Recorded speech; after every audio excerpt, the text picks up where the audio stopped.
Good morning. I love what David Nasser said about humor because, I love a good joke. But this is a true story. Well, I say it's true. This woman by the name of Winnie, I started to say Winnie, but of Gladys Dunn, but she's related to Winnie. Gladys Dunn had never been to the plaza before. She was brand new to Kansas City, and she was looking for a church to attend. It was close to Christmas, and she wanted to hear some carols. She stumbled into Unity Temple.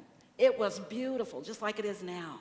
The volunteers had spent a whole evening decorating. And the music from the temple singers and the chancel choir and Robert Farrago, Steve Perry directing, and Michael Phelps was just unbelievably beautiful. It really put her in the Christmas spirit. And then the minister, it wasn't Duke, it was a guest speaker, started talking. And he went on and on and on and on and on. His talk was a peace that passed all understanding. And it lasted forever and ever. But she wanted to be friendly. She noticed most people were falling asleep. Imagine that. So when the service was over, she wanted to make sure that she made herself known. And she looked at the sleepy-eyed man sitting next to her and reached out her hand. She said, "Gladys Dunn." He said, "You and me both."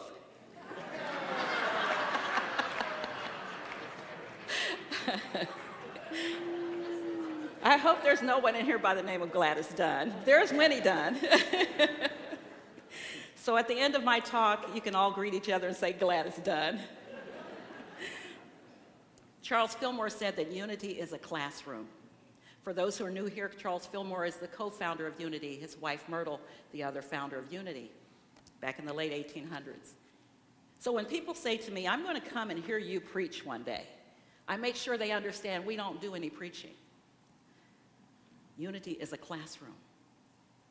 And the main textbook is the Bible, which from Genesis to Revelation is the history of the evolution of human consciousness. It's about you and it's about me. We don't take it literally. We use metaphysical interpretation, beyond the physical, beyond the literal. Reverend Laura Bennett told us today that the metaphysical means it's like a metamorphosis of the spiritual. It's a metaphor of spirituality. So it's metaphysical. Advent, which we're celebrating now, which Christians celebrate around the world at this time of the year, is the 4 Sundays leading up to Christmas. And the first Sunday of Advent, we celebrated faith. Sometimes it's hope. This second Sunday of Advent, peace. And just like the song that Millie just sang, we shall live in peace. That's our goal. We shall live in peace. Live in peace, and peace will live in you. And that's where it starts. This goes all the way back to early Christians, the followers of Jesus the Christ, awaiting his second coming. And metaphysically, we know that second coming is a result of building principles of being, of who we are, into our soul, so that we can express them. And that's according to Charles Fillmore's The Revealing Word, which is the definition of these terms that we read in Scripture. So the last 50 years, we've emphasized the birth of Jesus, the nativity. And that is the spiritual readiness that we're building up to for Christmas Day. The Advent wreath, which you see here, symbolizes the greens in the dark of winter that the early Europeans were experiencing, symbolizing ongoing life, the anticipation of spring, the anticipation of new life and light when the days become longer. The candles reminded them of that light. Scripture says, "You are the light of the world." You are the light of the world.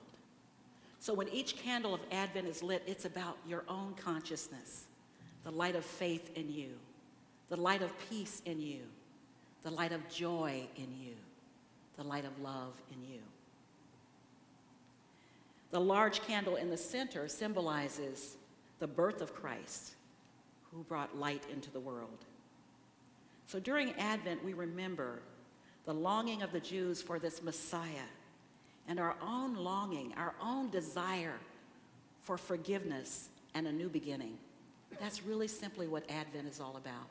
It's anticipating the good that we seek, anticipating the love, the peace, the joy, the faith, the hope that we seek. Last week, Duke talked about faith. He said there's nothing that we can't conquer with faith. We read in Scripture that all we need is a faith the size of a mustard seed, and nothing would be impossible for us. Duke said faith blossoms from the seed of hope.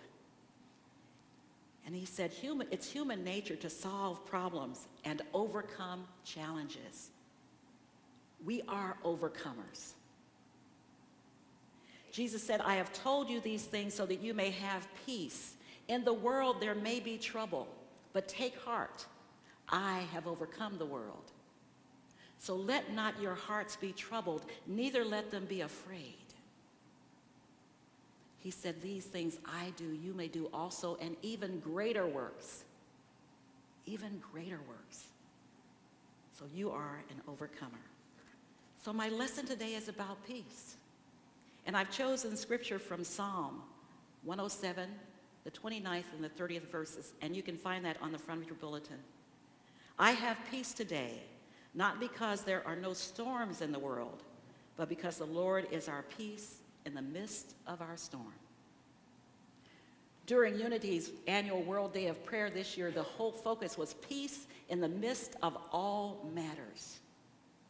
Now, there are some things going on right now in our world, in our communities, in our culture, in our nation, all over the place that really disturb our peace.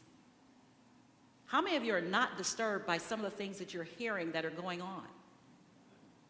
I doubt there's anybody that isn't shaken a little bit by what we're hearing. I heard someone say just the other day on the news that what he believed it means that we will make America great again is we'll go way back 400 years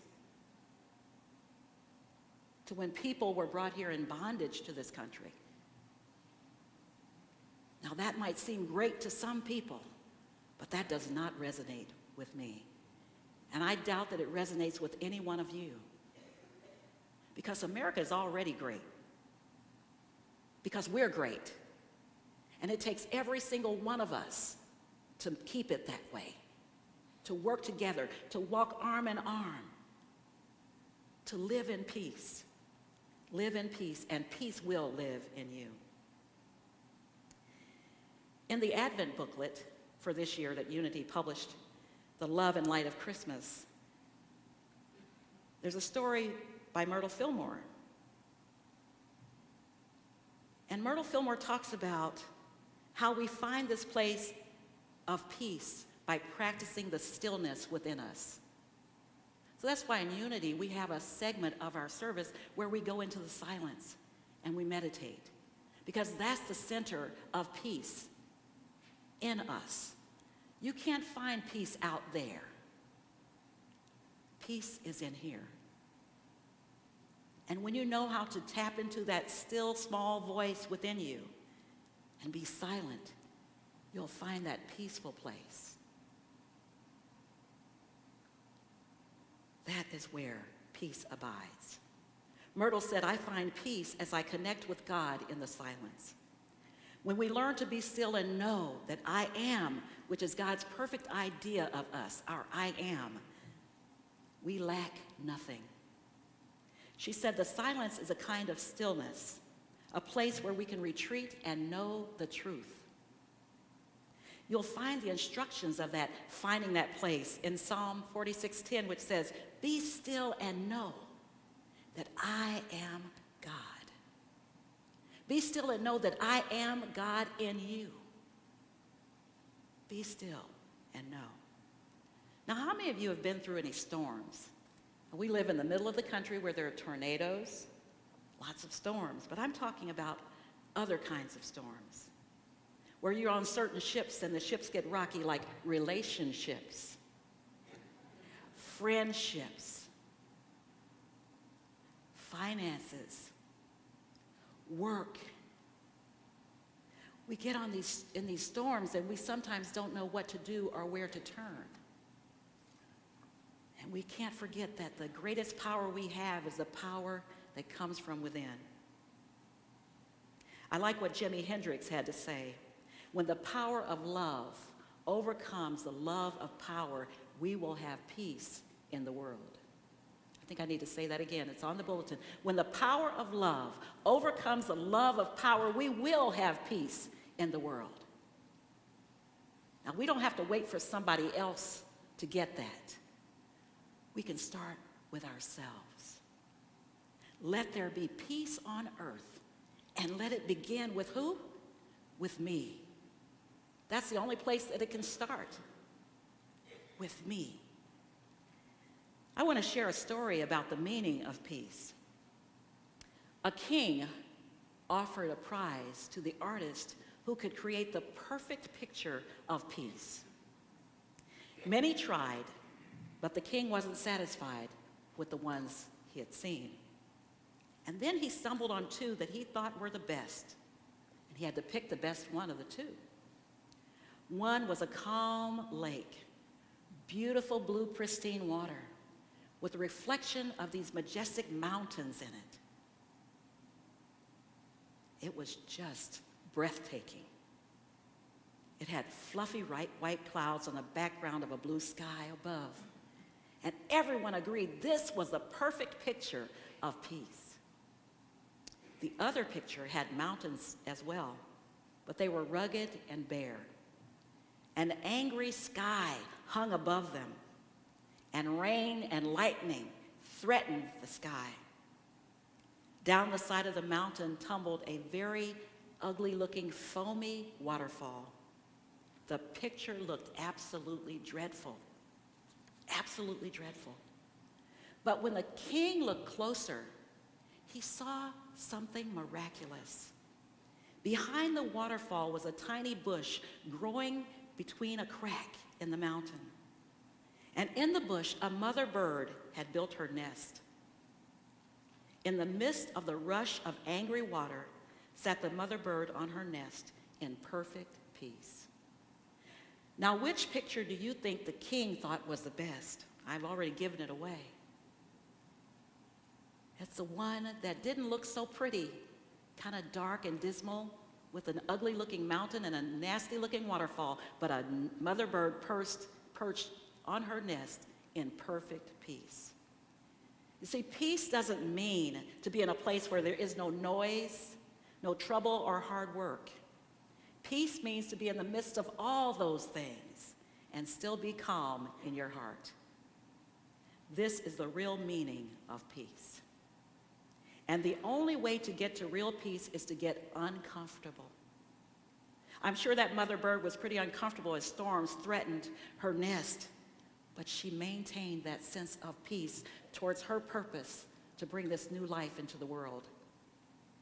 We are birthing new life all the time in our consciousness, the way we think and the way we act. Scripture says, I will keep them in perfect peace whose minds are stayed on me. What does that mean? Keep your focus on what is good, what is true, what is right. Keep your mind on the high level. Find the good. Be the peace, as Gandhi said, that you are seeking in the world.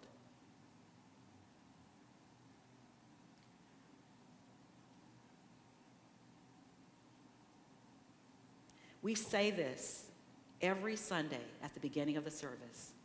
Duke penned these words.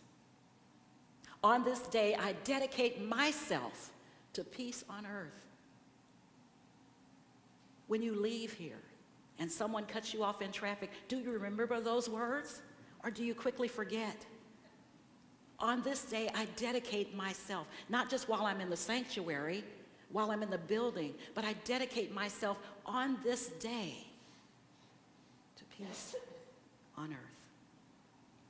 And then, just as Millie sang earlier, and we'll sing it again at the end of the service, let there be peace on earth, and let it begin with me.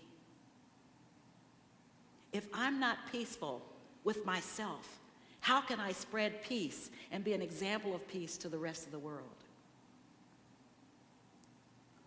And just as Duke ends that prayer, that peace prayer, we live our lives from the inside out with a peaceful mind, a peaceful heart, and a peaceful spirit. No matter what may be appearing on the outside, we can still affirm peace. I want you to leave with that thought today. You create the peace that you want to see in the world. You are the peace that you want to see in the world. No matter what kind of ship you're on that might be rocky, you can still find that center of peace. And you find it in the recesses of your heart, in the silence.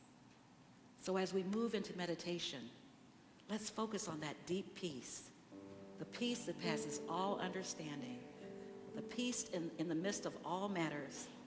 Live in peace, and peace will live in you.